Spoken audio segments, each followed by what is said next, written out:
My guest today on the podcast is Bob Bays. Bob, I'm very excited to have Bob here. Bob is the guy, Robert Bays officially, is the guy that got me involved in NLP. If it wasn't for him, I might not have ever gotten involved in NLP. I learned a lot from Bob over the years. It's just been great. And it wasn't also for him, I probably wouldn't have been a master trainer for Tony Robbins. So I've learned a lot, and I owe a lot to my next guest, Robert Bays. So let's get started. You are listening to the Essential Coaching Skills Podcast, a show devoted to uncovering the systems and the secrets that set the best apart, where you learn how to take your coaching clients to the next level, while you grow the coaching practice of your dreams. So sit back and relax, or sit up and get excited. Either way, you might want to pay attention. This could be important.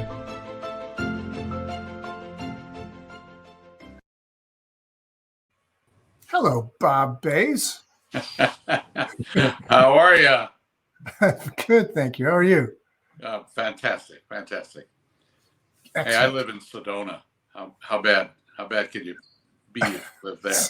Sedona, Arizona. I know. I've been there exactly one time, and boy, it's absolutely gorgeous. I still have great memories of being there. Memories both just fun and also seemingly very spiritual. I mean, it has an energy to it, that place, Sedona. It definitely does. People are remarkably nice here too. Nice. Yeah. What do you know? Nice. It's really difficult to take that kind of thing, syrupy kind of stuff. But I don't know why they're nice. I mean, they were nice in Minnesota too when I did my graduate work there. But if you really started digging a little bit, something they were uncomfortable with, they weren't quite as nice. It reminded me a little bit more of people from New York. I guess that means everybody's kind of the same, doesn't it? Just different parts. Yeah. Oh, well, who knows?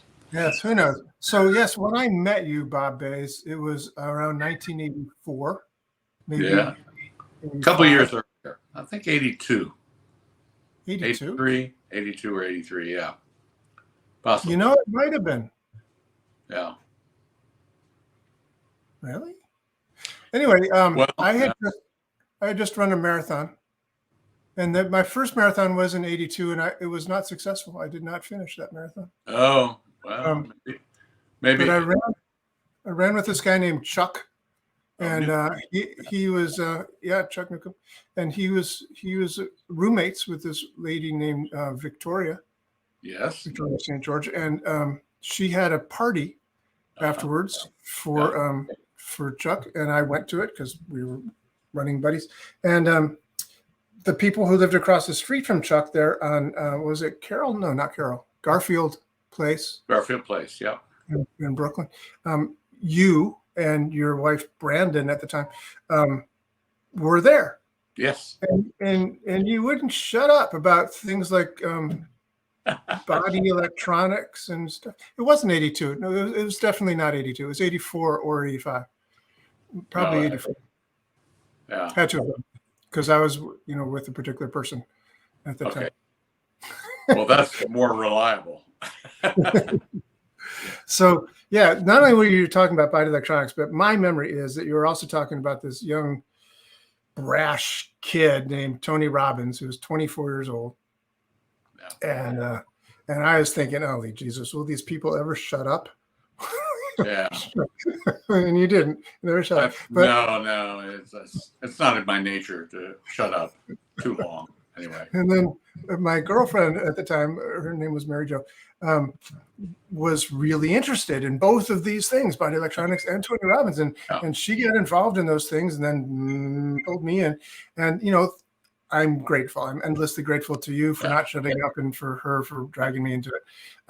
Because it's definitely changed my life. Both those things are pretty amazing, but the NLP especially.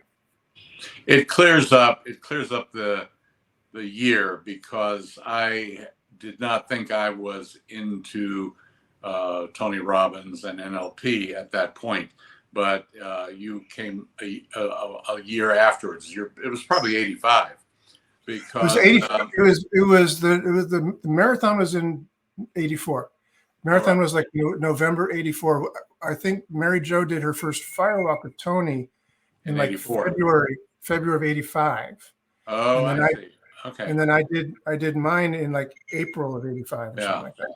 Well, I did mine in 84. So, but in October, I think. It was at a Whole Life Expo, which is the worst thing in the world. And he was the only person wearing a suit. And I thought he looked like a used car salesman. Because what is a guy like that doing at a Whole Life Expo? You know, all the new age hippies, you know, and everything, and back in those days. But it was. So what drew you to him? How come you did a firewalk if you thought he looked like a used car salesman? Well, because I was attending the Whole Life Expo, and he was there, and he had an ad, and he had a video, and all that stuff. And my ex-wife she's an actress, and she had a lot of fear about auditioning, which is kind of a problem if you're an actor. So she really wanted to do this thing. And the other thing was it was $125. And these masters that I considered masters of other fields were like 35. And I thought, who does this guy think he is, you know? And a firewalk, what the heck is that? But, you know, she wanted to go, so she went. He was supposed to be, I went to something else and came over and thought it was going to be over at midnight, they told us. Well, it was over at 3 a.m. And mind you, this is walking on a bed of hot coals on 33rd Street in New York City next to the Penta Hotel, which is also another weird thing.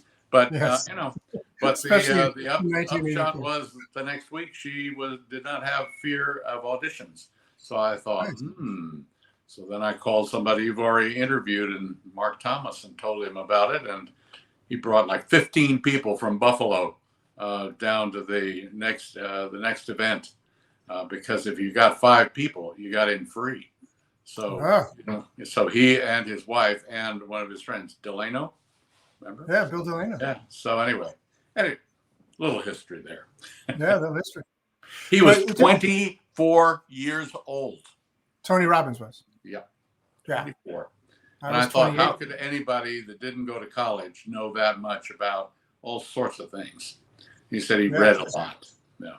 You, by contrast, knew a lot of things because you did go to college, right? You have a Ph.D. Oh, yeah, I have a Ph.D. Yeah. And what's that in? That is in dramatic literature and criticism. So I taught theater, I taught acting, I taught directing, and I taught literature, dramatic literature. Wow. And, you know, I did that for 10 years. And was that in New York? That was in upstate New York, in Binghamton, New York, Binghamton. And I also did a year in Geneseo, way up near Rochester. Right. Yeah. And but by the time you met me, I was really no longer a teacher. I was a full-fledged actor in New York. An actor. And I had just done my Broadway show in 1980. So anyway. What show was that? Tennessee Williams' last play called Clothes for a Summer Hotel. Wow. It's about the later life of Scott and Zelda Fitzgerald. Nice. Kind of a dark play, and starred Geraldine Page, for all of those of you who are over 50 or 60. Anyway, she was a big star and did most of Tennessee Williams' plays on Broadway. Fascinating time. Anyway. And Tennessee traveled with us in the Kennedy Center for 4 weeks. Yeah, that was quite a trip. What a great guy. I mean, you know, I wouldn't have thought he was going to be a great guy, but he was. He was a great guy. Lots of fun. Anyway. That is just a really special memory. Yeah. How cool is that? I would love to talk to you more about that, but this is the Essential Coaching Skills podcast, and so some people might want to. Well, I got coached some by Geraldine Page, but anyway. Well, tell me about her. Pardon? Is it a different story?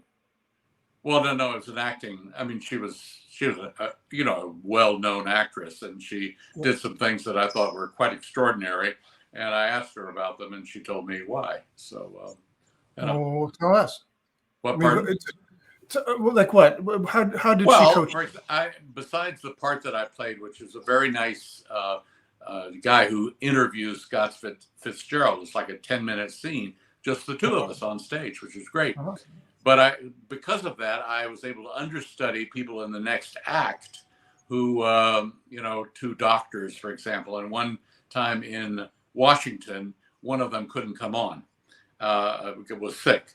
And so I'd already rehearsed the scene, but not with Geraldine, just with, and it was a doctor, one of these many psychiatrists who were dealing with her. And so, but I knew where I was supposed to go and the way I was supposed to do my lines and everything. So we did it, but Geraldine and I did not talk about that. And so she came on stage, and all of her blocking, like where she went, was completely different. The way she read the lines were completely different. She was like flirting with me, which, the guy I was understudying was he was kind of like I am now. So anyway, an older doctor. And so came off stage, and I say, Jerry, didn't they tell you I was going on for Michael? And she goes, oh yeah, they told me. I said, well, you did everything differently. I mean, worked out fine. She says, well, you're not Michael. I'm not gonna do things. I said, you were flirting with me. She says, well, you're cute and 30, and he's 60 and not cute.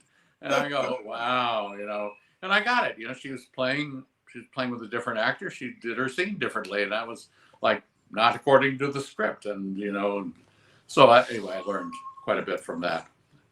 Well, there's a lot to learn there, isn't there? And I'm not just talking about acting, but that's how you do coaching too. I mean, that's how we do what we do. Yeah. You don't have a formula you stick people into. It doesn't work that way. You don't work with a formula? Sorry. Sorry. Yeah. Right. I was a bad student. Sorry. Gee, I thought everybody was exactly the same. They're not? Yeah, just not. So, sorry. Besides being that way, normally I'm even more that way with Doug. So known each other a while. You don't have to apologize. Yeah. Yes, we have a lot in common. Brooklyn, acting. I've never acted, but I did. You're a musician. What's the musician? Yeah, you're a musician too. You play piano. I was impressed by what you I do. Yeah. And you like sports. We've hung out. Oh yeah. But I even like the Buffalo Bills a lot. And that's why I love you, Bob. Yeah, there you go. So, so when you studied NLP, was it with other people as well, or was Tony Robbins pretty much your Well, it was Tony in the beginning, because I didn't know what I was getting into. And then on the weekend that followed the first firewalk that my ex-wife went on, there was NLP, and I thought, what the heck is NLP? And so they had books, Bandler and Grinder books, at the back of the room. And so I bought them immediately. And after the weekend was over, I read all 3 of them. And by the end of the first week, I'd worked with 6 different people already on various things that were in the book. I'd done a couple of changed personal histories. I even did a 6-step reframe and stuff like that, because I wanted to see that it really worked.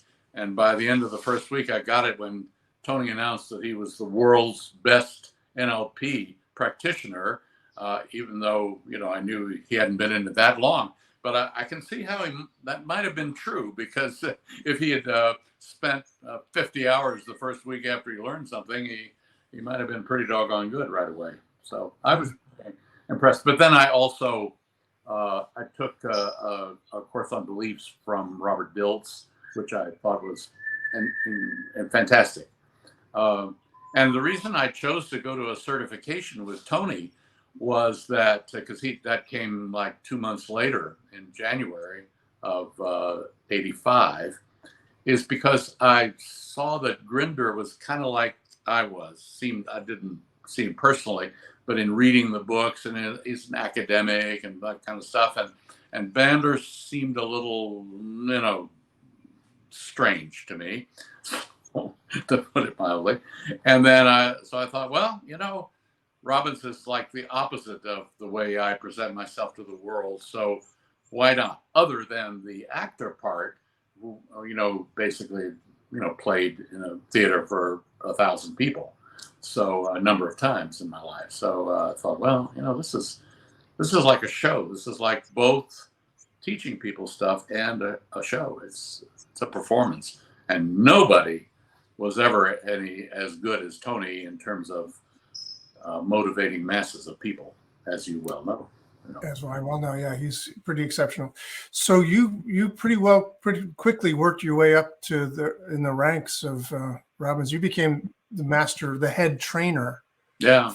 For Robbins Research for a number of years. Yeah, it was 12 years. It was really the next year that I competed with a couple of people for head trainer, and it was just that I thought more quickly on my feet. I think that's what it was, and was not afraid to fail. Hey, what if I mess this up? I mean, part of the belief system NLP is, there's always a way to do to skin the cat, or don't like that metaphor at all. But, skinning cats. No skinning cats around here, Buster. No. Hey, in fact, my first cat was named Buster. Now that I think of it. Oh yeah. There you go. But seriously, your training as an actor also, I'm sure, had a part of that, because you would improv, like with Geraldine Page. It would be like, yeah, it's a different actor, so I'm going to do things differently. So not only were you not afraid to fail, but you were also afraid to play. Yeah, the hardest thing was really, when you're an actor, you have lines. You learn them. You always say the same thing, sort of, very close to it anyway. You'd be in big trouble if you didn't. But here, all of a sudden, when I started doing seminars or even a thing called Skills of Power that I was doing for Tony, it was a follow-up seminar, because I told him early on, look, you're the best motivational speaker I've ever seen, or maybe ever seen, but I'm a better teacher. And he looked at me like, what? I said, yeah, because first of all, I've done it for 10 years. And the second thing is, I'm interested in detail and you're not. So he got cut. Like, I remember after 3 or 4 years, I asked him, why aren't you teaching the precision model anymore? And he goes, like the simplified version of the meta model. And he goes, well, everybody knows that now. I said, oh yeah, I can count. I haven't found anybody in my wife's business, she was a director of music and liturgy for Catholic Church. And the language, oh my gosh, was like freaking out for the language of disempowerment all the time and blame. So anyway, I learned very quickly that the precision model was very important. Yeah. That's what my wife does when I make a generalization or something, or universal. She goes like this. She doesn't quite know which ones it is, but they're like. You know, it's on the finger. I go, oh, I did. I must have made a universal. Yeah. How specifically? Well, tell us a little bit about that Skills of Power, because that was quite impactful. So, just so people know, back in the day, when Bob and I were both involved, I was a master trainer with Tony Robbins' organization. Bob was the head trainer for Robbins Research worldwide. You would, after Tony would do an event someplace like New York or Los Angeles or whatever, you would travel to that city and do what, 3 weeks of? Well, in the beginning, I did a full weekend, just like the Unlimited Power. I guess he was, at the time, he was calling it the Mind Revolution, right? Which I loved. I liked that much better than Unlimited Power. But anyway, so I would go in and just do a full weekend and go through all the skills that he had introduced in the Mind Revolution thing. But I found out very quickly that people sort of remembered them but didn't know how to do them worth a darn. And at the time, he didn't have his book, and so it was not organized all that well. So I went in and basically just taught them how to do the things that they'd gotten excited about, because that's what it was about. It was about NLP the first at least 4 or 5 years. Yeah. And and people used to say to me, wow, we learned so much more from you than from Tony. And I said, well, thank you very much. but just realize you wouldn't be here sitting in that chair learning from me if it weren't for Tony, because I wanted to make sure because didn't want Robbins thinking that in some way I was thinking I was superior. So other than a better teacher. Yeah, and I'm a better musician. Thank you very much. Yeah, right. Yeah. By a long shot. But yeah, we're all better at different things than other people are. Sure. Our geniuses or our thing. But you are a better teacher, and I did learn a lot from you. I mean, I was very grateful to have learned from you the skills of power, and was very flattered at one point when you couldn't make it to New York, and I was asked to sub for you. And so I stepped into those considerable shoes. What size shoe do you have, actually? It's big. 12, so fairly large. Not, I think Tony is 16, so anyway. Well, yeah, it was a lot of fun. I remember halfway through the seminar, or not even halfway through, midway through the morning, somebody, raised their hands and said, "Excuse me." I said, "Yeah, who are you?" So,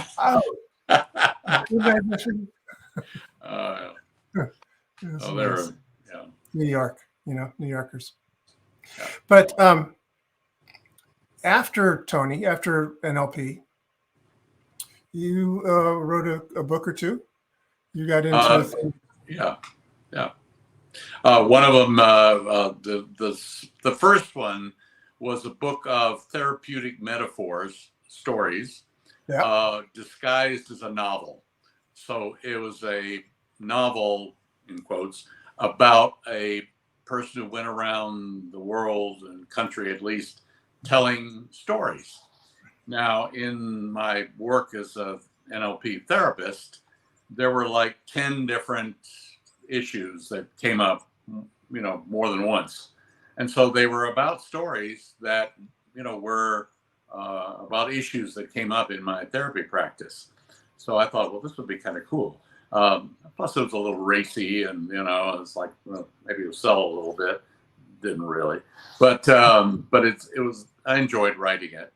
And the second one was my wife, Terry, told me that I should write a small book, I just wrote a book about everything I knew at the time. And it's called, actually I have a copy of it right here. I don't know if you can see it. Enlightenment is not the tooth fairy. Put your ego under your pillow and wake up. So anyway, that's and the design is by the guy who did the design for the video series on Stephen Hawking. Steve Rothblatt is his name. Oh, wow. Los Angeles. Still does those things. Really, really great. But so that was actually when I was with Tony for 12 years till 1996. And then I went off and did my own seminars. And a lot of it was this, the stuff I'd been doing in Skills of Power. And I talked about it as strengthening the ego. So this book of mine, the first part of it is about strengthening the ego, which means you don't blame other people. You take responsibility. You have precise language, unless of course you want to put somebody in a trance, in which case it's not. And so it's to feel great about yourself. The issues that people have, so many are self-worth issues, and then fear and anger, these kinds of things, and a strong ego. I also did some spiritual work and lived in an ashram for 5 years during the time I was with Tony part-time.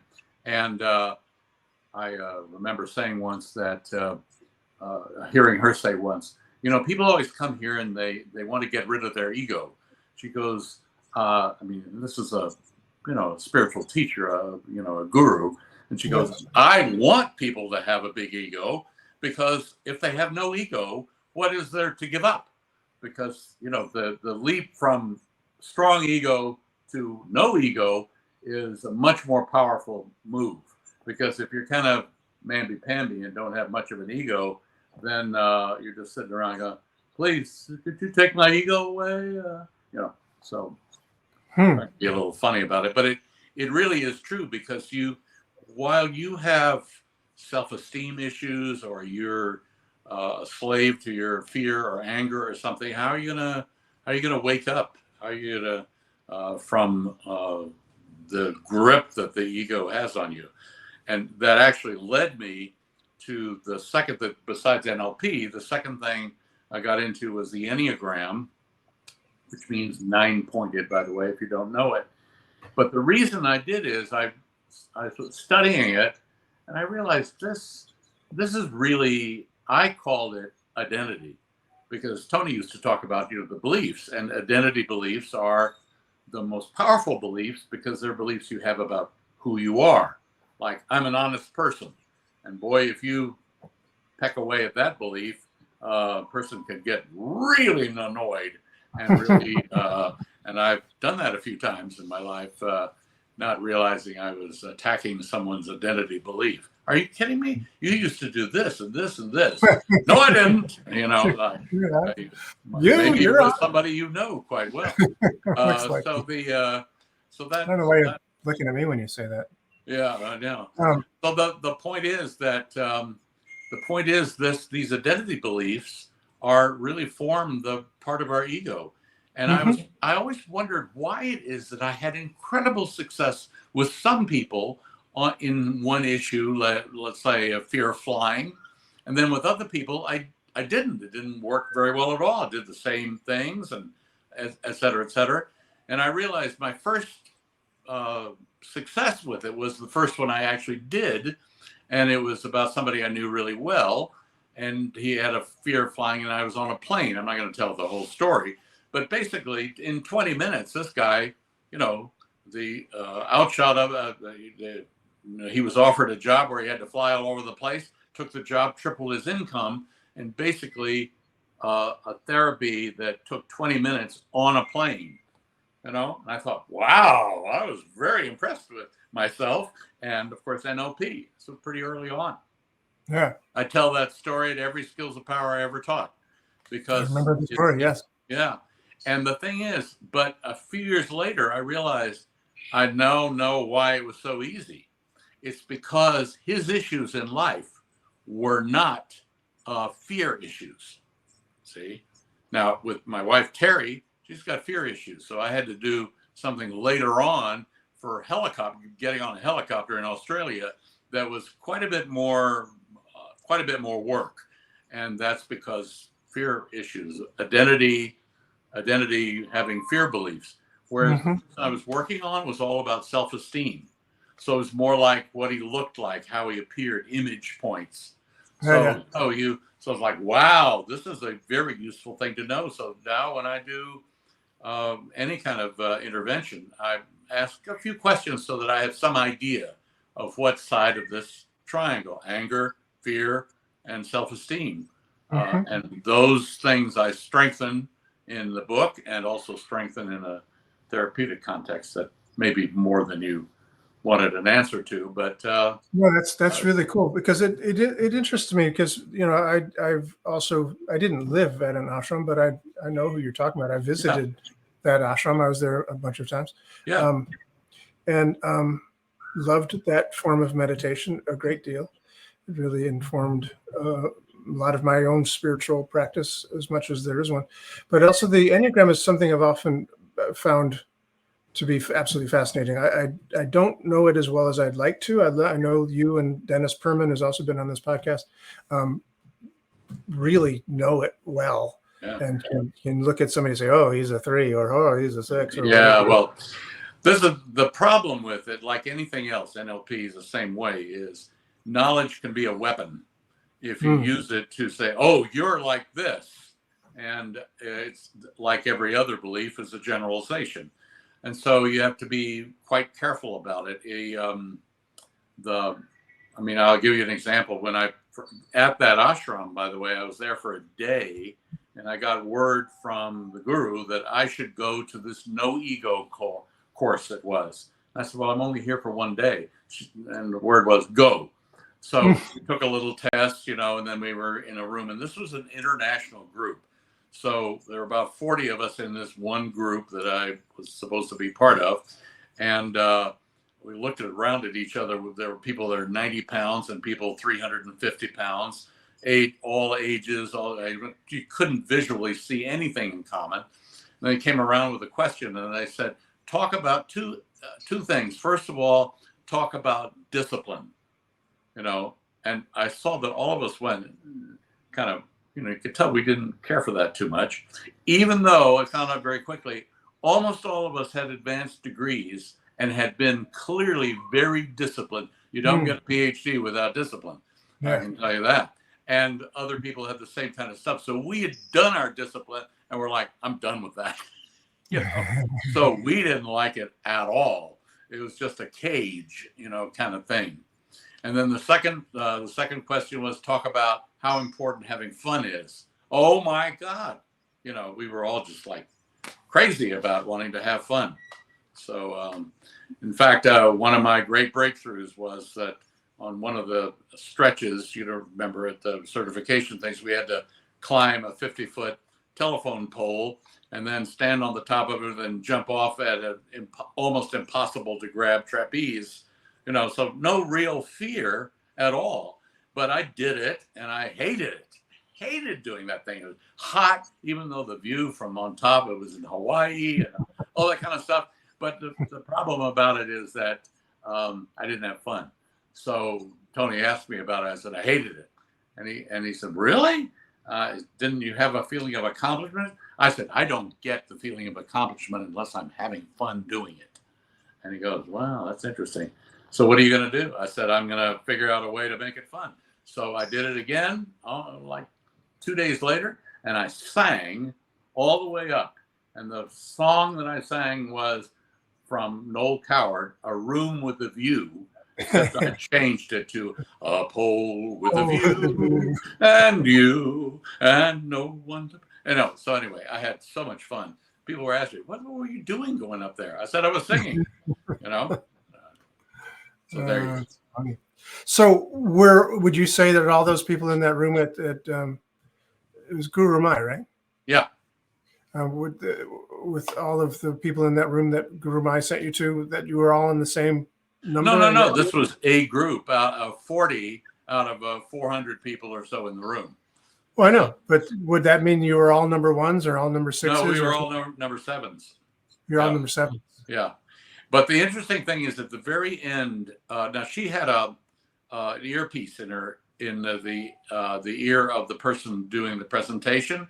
So she was telling him what to do sometimes. And right at the lunch break, just before the lunch break, for about 45 minutes, the person on stage was just beating the crap out of a guy in the front row and beating the crap out of his ego. You think you're this, you think of just really, And so at the, time for lunch, and all these people came running down the near to talk to him to make him feel better. And all of a sudden from the stage, I was stop right now. So everybody stopped, like, whoa. And then out of his voice came the words we knew of the gurus, Guru Mai, in his ear, and said, all of you people running down the road, I want to ask you something. You all did it because you're worried about how this guy felt. And I want to ask this guy, they used his name. Do you feel like you feel terrible about what just happened? And he goes, oh no, it was like probably the most important and amazing 45 minutes of my life. I'm so grateful. I feel so loved and cared for and everything. And she goes, you see, all you people were running down there. You did it for you because you think he needed help. You're probably all twos on the Enneagram, which probably was because you think everybody needs help and you're the one to do it. And that's all ego. That's why this is called a no ego course. So welcome to your ego. So it was very, very powerful, even though it was only a day. So is your book then about that? Is the yeah, it is, but I don't. I talk about the Enneagram, but I don't really think of it this way. I'll tell you why. Because Enneagram is taught by two different schools. One is the personality school, how to be a better 7 or a better 2. You get your number and then you figure out, okay, how can I be a better one? Which is not the point, in my opinion. But he's the guy that most of the people who write the books on the Enneagram use as their person. My guy was later on when I took, because her last words to me at that ashram were, because I asked her, if we're all the same, why is there one of you sitting up here on the stage in a chair and there are 5,000 of us out in the audience?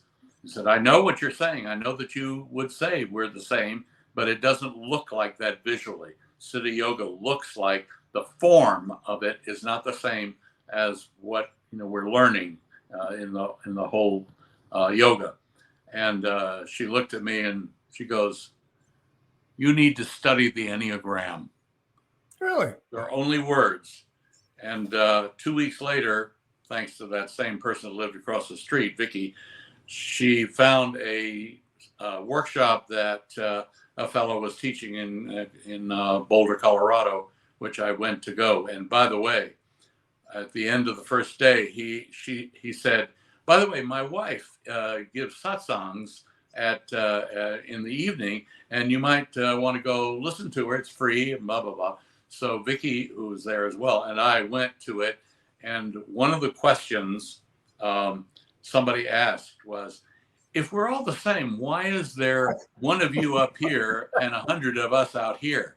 And I look at Vicky, I go, oh my God, I wonder what she's going to say. She goes, well, you need to study the Enneagram. Yeah. No, she didn't. She goes, well, I understand that it appears to you to be that way, but the way I would say it is there's one of me everywhere. And then she said, and of course, when I say one of me, I'm not talking about Gangaji or Tony Varner, who I used to be my name. I'm talking about that which is the same in me, as the same in you, and is the same in everyone. And that is no different. And so I turned to Vicky and I said, well, Gurmai could have said that. She believes it. And she goes, so she probably wanted you to study the Enneagram. Anyway. So your teacher was Eli Jackson Bear? It was. It was Gangaji's husband. Very fine Enneagram teacher.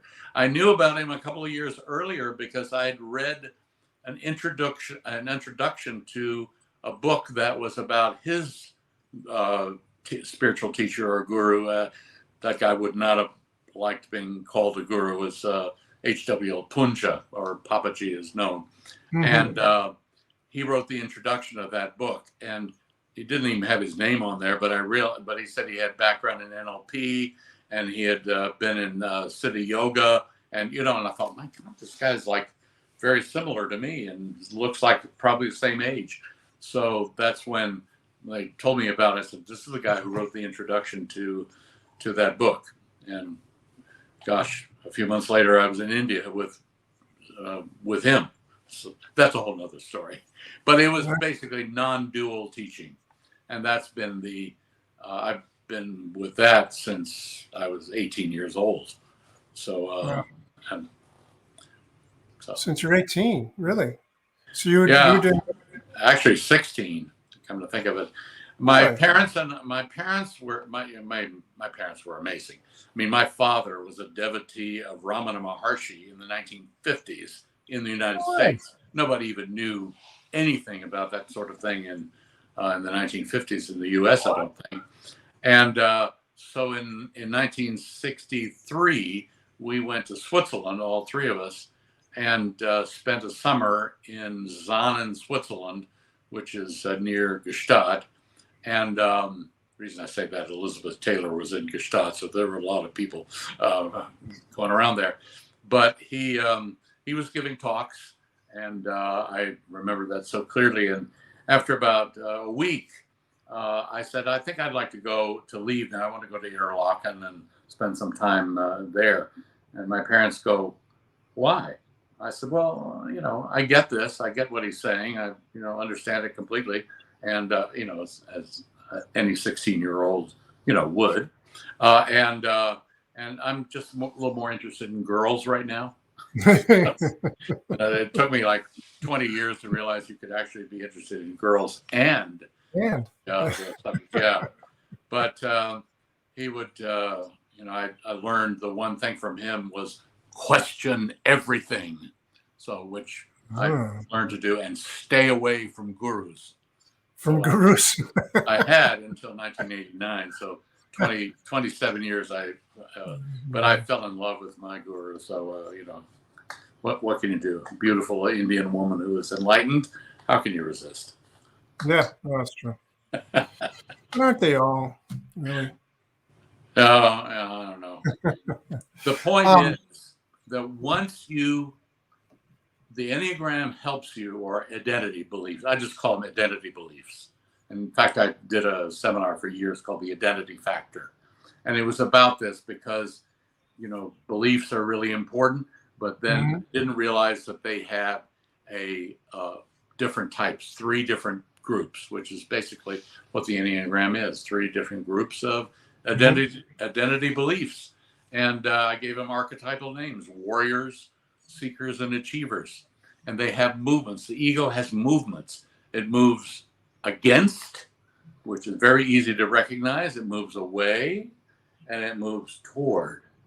And you can see that. You don't have to know a damn thing to be able to tell almost immediately in the specific moment we're in, whether at this particular point somebody is moving moving away. Like if I ask a seeker archetype, do you want to go skydiving? What he or she will do is this immediately. They'll move away because they're going into their head considering, is that safe or dangerous? And obviously it's probably going to be dangerous. Whereas it's like if you say that to a warrior archetype, yeah, let's do it. That would be Tony Robbins and his ridiculous stretches sometimes, bungee jumping, for example.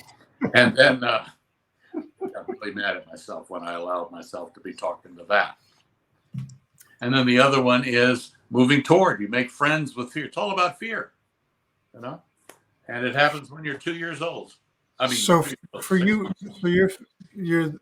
your take on the Enneagram is that the 9 points are 3 categories. They're really 3. It's really 3, not 9. It's 3 versions of it.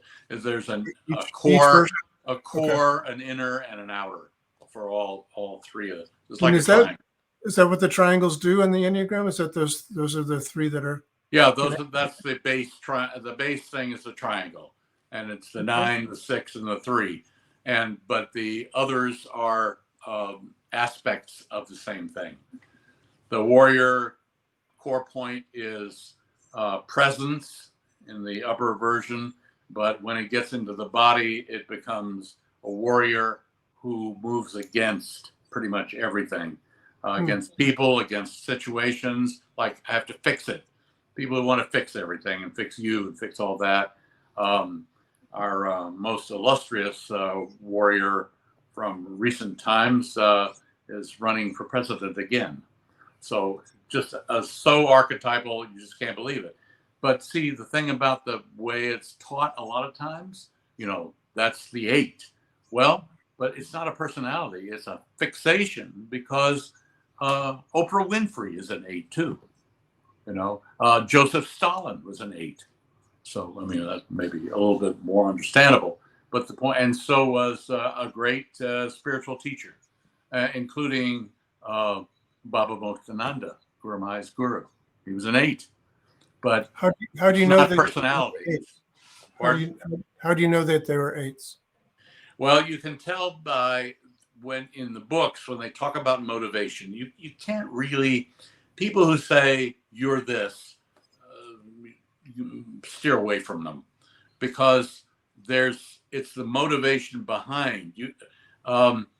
Behavior is totally not reliable, because people do things for a reason, and they don't often know the reason. And certainly that means I don't know the reason unless I ask quite a few questions. So that's one of the things I do, the diagnosis part of therapy. I want to find out what is driving the issue that they came to me to work on. So, but even that is not enough. So once you know the identity that is driving your ego, then the idea is, now let's find out who you really are. And then all that stuff it's just the ego. Yeah. So So reason I want to put it under a pillow, though, is you don't have to get rid of it. It's part of who you really are. It's like the ocean is the ocean. The ocean doesn't have a problem with waves. A wave, if the wave thinks it is separate from the ocean, that's where the problem is. And that's kind of the ego. And I didn't make that up. That's an old Indian metaphor. But so all the stuff that we think we are is just stories. 9 different stories. Anyway. Nice. So let's get rid of all of it. So the idea for of the ego fixation is kind of a trance. Yeah, absolutely. It's a trance. And by the way, it's a trance that's been going on since you were about 9 months old. Huh. Because at about 9 months, you have the first horrible moment where, and I tried this on my daughter and I didn't know about it when I had my daughter, but when I had my granddaughter, and my daughter Kelly knew all about the Enneagram, and I would ask her, "Has it happened yet? Has it happened yet?" And she'd say no. And then one day I called. She says, "Has it happened?" And that happened is when the child, or at least we're aware that the child has figured out that it is separate from its mother. So I am Claire, you are mommy. And at that moment, tremendous fear, because they've been completely taken care of until that time. Didn't need anything. So they developed 3 strategies. One of 3 strategies, like a temper tantrum is a very good warrior strategy. It's an anger thing. And you start figuring out as you grow up which works the best. And that's what are the other 2? Yeah. What are the other 2? There's the warrior, there's the temper. The warrior, the seeker. The seeker tends to be very good at knowledge and information. So what does the 9-month-old seeker do? The 9-month-old is just responding to fear. And right. The way you respond to fear is one of 3 ways. You either go inside, or you move against it, you move away from it, or you move toward it. And so at that very young age, they start figuring out what works best in their particular household for them. What's the difference between moving against it and moving towards it? Because they're both forward. Yeah, exactly. Against is like trying to get rid of, fix, and everything. The toward is make friends with the fear. The warrior is trying to get rid of the fear into power. You get rid of the damn fear and get power. See, that's Tony's a warrior. First. Yeah, that's a warrior thing. Firewalk experience. Yeah, got it. But when you make friends with fear, they're not likely to hurt you. The best story, the best movie about a warrior and an achiever, or in my book I call them orphans, but anyway, is A Few Good Men, because Jack Nicholson is the warrior 8, and not only that, he's the colonel and all that kind of stuff, but the 3, the achiever, beats him, because he knows that you can't beat a colonel with all that power, but you can get him to destroy himself, which is what he does. It's brilliant. There's also another warrior in the movie. Demi Moore plays I call him righteous warrior, because she's very righteous about things, and he just makes mincemeat of her, Jack Nicholson. Anyway. Fascinating. So when you say in the title of your book to put your ego under your pillow and wake up, you're actually asking for people to wake up from that trance. Yeah. Their ego fixation. Yeah. And it's not that you have to get rid of it, because if you have a body, you're going to have a fixation. The Mm. question is that I would say there's really only one choice in life. How about that? And that is whether you're going to identify with your beliefs and your ego and all that stuff. I'm a therapist, and I do this and I do, identify yourself, and you identify that way, or you identify with finding yourself and knowing yourself as, let's say, love itself, or oneness, or ultimate peace, or things. And in the course, like, I have an online course, but what we do is, in order to get from the ego beliefs to discovering who you really are, I also learned from Eli, although it was not formal.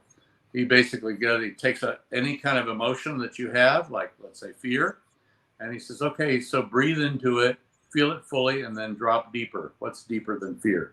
And of course, everybody's a little bit different. Usually, often anger is there, or the other way around. Eventually, you get to a thing he calls the black hole, where you feel you are nothingness. You're the void. It's where the existentialists stop, which, to their detriment, that's why they're depressed all the time.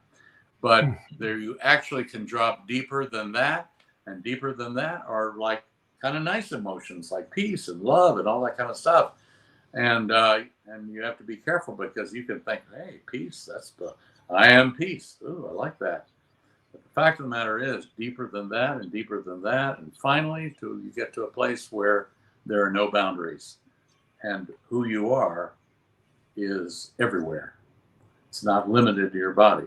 And then, when you ask yourself, so what do you, knowing yourself as oneness, have to say if you ever got into the feeling of anger? And you'd go, what's the big deal? Who cares? Yeah. It comes and goes. So the point is that there's only one choice, which you're going to identify with. And of course, and that happens in every moment. I know. So your emotions that are damaging to your life, no, the ones that are not damaging are there too, but they're all part of who you really are. So you don't have to get rid of anything. You don't have to make anything wrong. Well, you're not enlightened because you got angry yesterday. Great spiritual teachers get angry, but it's not the same. Yes, we do. Yeah, there you go. Yeah. I remember Ram Dass once said, if you think you're so enlightened, go spend a weekend with your mother. Yeah. Well, Gangaji, once, when she got enlightened through this teacher, H.W.L. Punja, she got off the plane in Hawaii from India, and her grown daughter said, I hear you're a guru now. She said, but I'm not calling you by some damn Indian name. You're Mom. And I'm not going to call you Gangaji. And she said, oh, please don't. I never really wanted an Indian name either, but somehow it just sort of happened. But, in everyday life, I'll still be Tony Varner. And then only when I do satsangs, I'll be Gangaji. She tells the story, and she said, of course, that it didn't kind of work out that way. I remained Gangaji, because people wanted to call me that anyway. So, so if they get your book, yeah, Enlightenment is Not the Tooth Fairy, put your ego under your pillow and wake up. Very then good. They can learn. I read it. I own it. It's upstairs. Yeah. It literally is. Can they learn all this stuff that you've just been talking about? Is it all in that book? Yeah, it is. Yeah, it's all there. It's not. It's in a book form, and it's actually in a workshop form, because a lot of it is, basic NLP stuff that strengthens the ego, and then so what can you do to wake up from that? But in the first 30 pages of my book, and by the way, if you go to my website, drbobbays.com, BOBBAYS, there's a little thing on I think it's a store or books or whatever, and there's a free 30 pages of the book are free, and they sort of give I always tell people, if you don't want to read the whole book and do all the exercises and everything, just read the first, I think it's 33 pages, and you'll see where I'm going. Cool. Yeah. That's drbobbays.com? Yeah. Dr. Bob Bays, BAY. Yeah. .com. And it has a lot of my earlier career kind of stuff, in there. But much of which I'm not doing anymore. Now, you also have put a lot of this information together on an online course on Udemy. Oh, yeah, on udemy.com. Yeah. There are 3 courses. One is called The Course, Part 1. And that's basically mostly kind of NLP, the stuff that I was teaching. And Part 2 is what I've been talking about in the last little while about the Enneagram. I talk about the Enneagram, but in fairly basic ways, but you get it. And then I have one called the Advanced Enneagram, and that is really moving. Oh, and in Part 2, it does do that exercise where you discover who you really are. I've done that with Australian truck drivers and a head of a country, and they all say the same things. It's absolutely fascinating.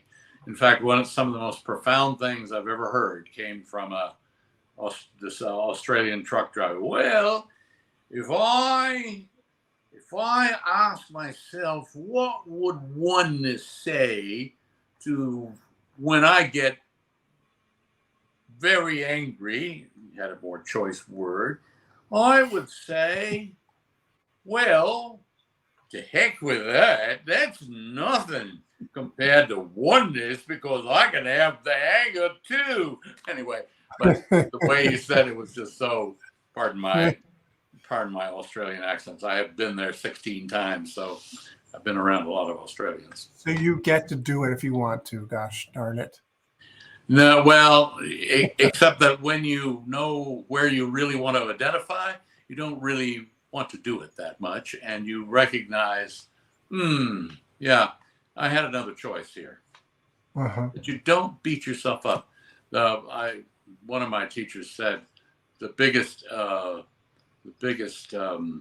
obstacle to enlightenment is getting upset with yourself when you're acting like just a regular human being.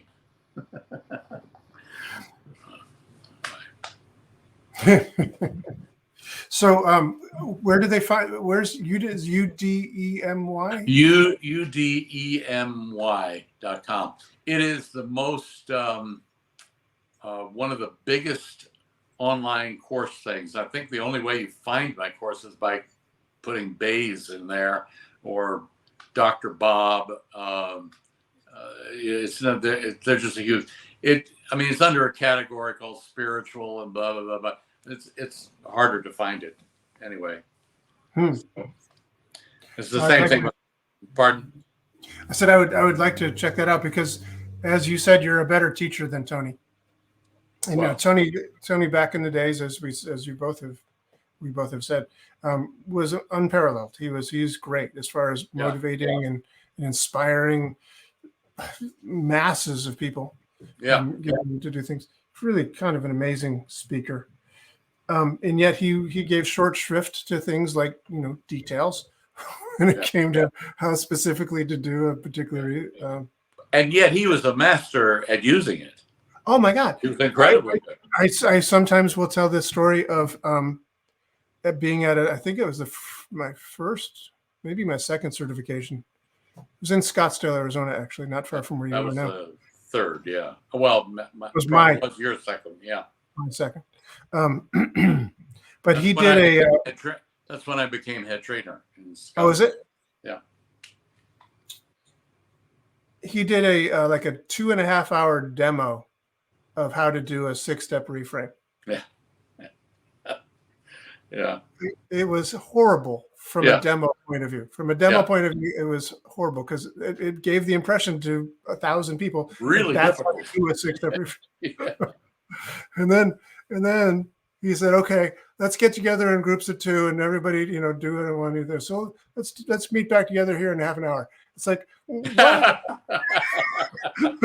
Yeah.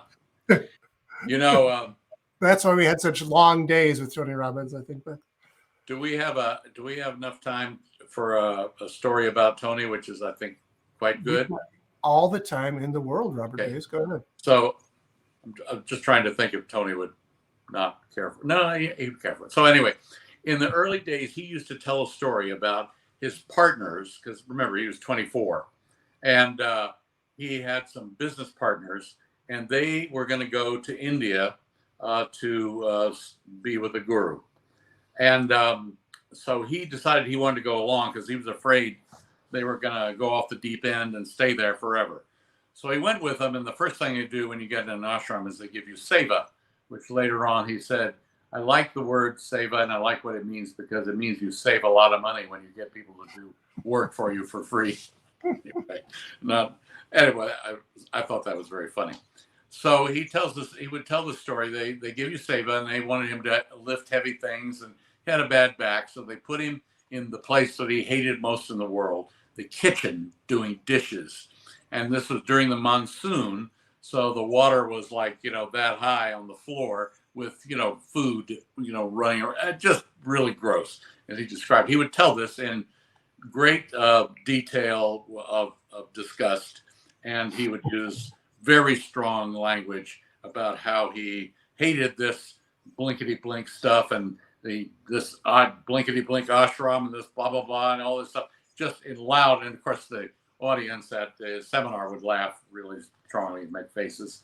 And then he goes, and then after a few hours, I realized this is not what I'm about. This is not what I teach. I teach, changing something that's horrible, feels horrible to you, into something really great. So then he said, so I decided I was going to be the best damn dishwasher this ashram had ever damn seen. And, but with the F word instead. Very strong and just hysterical laughter and everything. And so, that tells that story. And I'd heard it 3 or 4 times. So 5 years after I met him, I was at an ashram in India meditating. And all of a sudden, this thought came to me. I wonder if this was the same ashram he went to. I mean, what a silly idea, considering there are thousands of ashrams in India. So when I got back to the States, I said, so Tony, did you go to Ganeshpuri? And he goes, yeah, why do you ask? I said, well, I was remembering that story about the ashram and the dishwashing that you used to tell. He said, yeah. And I started thinking, like, when you were there, that was while Baba Muktananda was still alive, right? He said, yeah. And so was he in residence while you were there? Yeah. Did you ever talk to him or anything? He said, oh yeah, I had private darshan with him. Darshan just means in the presence of. So basically he was sitting with, at the time, probably one of the 10 most powerful gurus in India. I mean, people knew this guy. Yeah. And so I said, and you, he said, oh, I had it every day. We had private darshan every day. And how long were you there? He said 6 weeks. And I'm thinking, no devotee in Siddha Yoga would not be like, having private talks with Taylor Swift, after every concert, like in that world. And so I looked at him, and you have to see my head. I looked at him, I said, and you, because I'd always said, how is it possible for somebody 24 when I met him to know as much as you do? And he said, read a lot of books. And I said, yeah, I'm not talking about that kind of knowledge. There's something else, And so I said, you don't think that spending 6 weeks with Baba Muktananda with private darshan every day has something to do with what you know, what you knew then and were able to do, like the way you work with people on stage and ask questions nobody else could ever think of, and he looks at me and he goes, probably not. So I knew very well what that meant, Yeah, it's yes. But I said, well, why don't you ever talk about it? And he said, well, that's kind of not what people come to me to get. They want to know how to be incredibly successful and make a lot of money and all that sort of stuff. And I was really surprised when, maybe 10 years after I went off on my own, he was doing the oneness stuff in his Date with Destiny seminar and laying hands on people's head. I mean, a whole lot of people went around doing it, not just Tony. And so he managed, people liked it. So, and I was very proud of him. He had met somebody who had helped his wife, Sage, get rid of a very serious problem with traveling. And, that's kind of hard to have when you're married to somebody who travels as much as he did. So anyway, there's always much more to Tony Robbins than people knew, unless they knew it well. And most of those things were really great. Some were not, but we're all human. Yeah. And that'll be part 2 when we come back with Bob Bays. Oh no, I don't talk about bad things about anybody because he's done so much good in the world. So as far as I'm concerned, yeah, indeed. As have you, my friend. So I appreciate you being here. This has been delightful. It's great to see you again. Yeah, hang out and watch a Bills game this year. Bob, yeah, that quarterback is something. Allen, right? Yeah, Josh Allen. Yeah. No, he's amazing. So Dr. Bob Bays, drbobbays.com. Yeah. So people can find out anything and everything they want to know about It's not a great website, but it has some things that might be interesting. Anyway, it's an old one. And Udemy if they want to get your course, and they should just Udemy.com. Yeah. And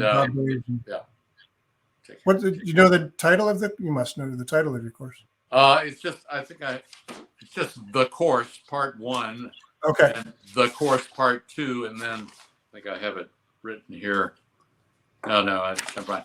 And but the course part 1, part 2, and it has like strengthening the ego is part 1, and stuff like you'll recognize what I'm just talking about, and the advanced Enneagram. Yeah. All right. Well, namaste. Thanks for being here. Namaste.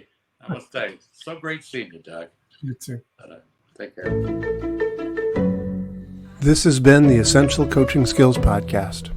Thank you for being here. It's a pleasure seeing you again. Hope to see you again real soon. Come back next week when we have another gripping and exciting episode of the Essential Coaching Skills Podcast. And if you want to, you can find out more about us, each and every one of us, at essentialcoachingskills.com. Thanks.